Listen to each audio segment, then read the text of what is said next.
IPL dream cup ఈసారి ఎవరి సొంతం కాబోతోంది? ఏ చిలక జోస్యం ఏం చెప్పింది?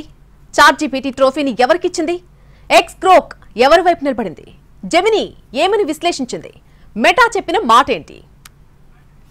ఐపీఎల్ 2025 సీజన్లో విజేత ఎవరు అనేది మరికొన్ని గంటల్లో తేలిపోతుంది. ఇవాళ రాత్రి 7:30కు అహ్మదాబాద్ వేదికగా royal Challengers Bengaluru, Punjab Kings ఫైనల్లో పోటీ పడబోతున్నాయి. ఇరు జట్లు సమఉజ్జీలుగా ఉన్నాయి. ఈ నేపథ్యంలో గెలుపు ఎవరిని వరిస్తుందనే విషయంపై ఫ్యాన్స్ లో ఉత్కంఠ రేగింది. ఇక కొందరు ఫ్యాన్స్ ఉత్సాహం ఆపుకోలేక ఇంటర్నెట్ లో అందుబాటులో ఉన్నటువంటి ఏఐలను మ్యాచ్ గురించి అడుగుతున్నారు. ఏ టీం గెలుస్తుందని ఆర్టిఫిషియల్ ఇంటెలిజెన్స్ ని అడిగారు. ముందుగా ఎక్స్ ఏమందో చూద్దాం. అందుబాటులో ఉన్నటువంటి డేటా ప్రకారం ఆర్సీబీ కాస్త ఆధిక్యంలో ఉన్నట్టు కనిపిస్తుందని గ్రోక్ చెప్పింది.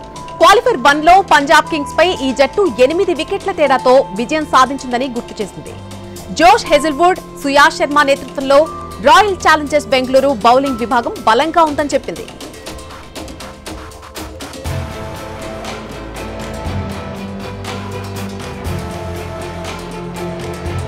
ఇక చాట్‌జీపీటీ ఏం చెప్పిందంటే, ఈ సీజన్ లో పంజాబ్ కింగ్స్ పై ఆర్సీబీ మునుపటి విజయాలు క్వాలిఫైర్ 1 లో బంపర్ విక్టరీని పరిగణలోకి తీసుకుంటే బెంగళూరుకే కాస్త జయావకాశాలు ఎక్కువగా ఉన్నట్టుగా చాట్‌జీపీటీ జోస్యం చెప్పింది. ఇక మెటా ఎవరి ఆట గెలుస్తుందని చెప్పిందంటే, పంజాబ్ కింగ్స్ లీగ్ దశలో పాయింట్ల పట్టికలో టాప్ లో ఉంది. కానీ క్వాలిఫైర్ 1 లో ఆర్సీబీ చేతిలో ఓడిపోయింది. అయినప్పటికీ క్వాలిఫైర్ 2 లో ముంబైని ఓడించి ఫైనల్ కు చేరుకుంది. క్రికెట్ లో ఎప్పుడు ఏం జరుగుతుందో ఎవ్వరూ చెప్పలేరు. ఇక టీ20లో క్రికెట్లో అయితే అసలే అంచనా వేయలేం. మొత్తానికి రెండు జట్ల మధ్య ఫైనల్లో రసవత్తర పోరు మాత్రం జరుగుతుందని మెటా ఏఐ విశ్లేషించింది.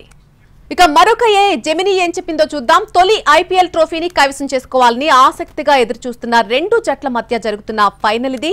ఆర్సీబీ కన్నా పంజాబ్ కింగ్స్ కాస్త ముందంజలో ఉన్నట్టుగా కనిపిస్తోంది అని అంటూ జెమినీ చెప్పింది.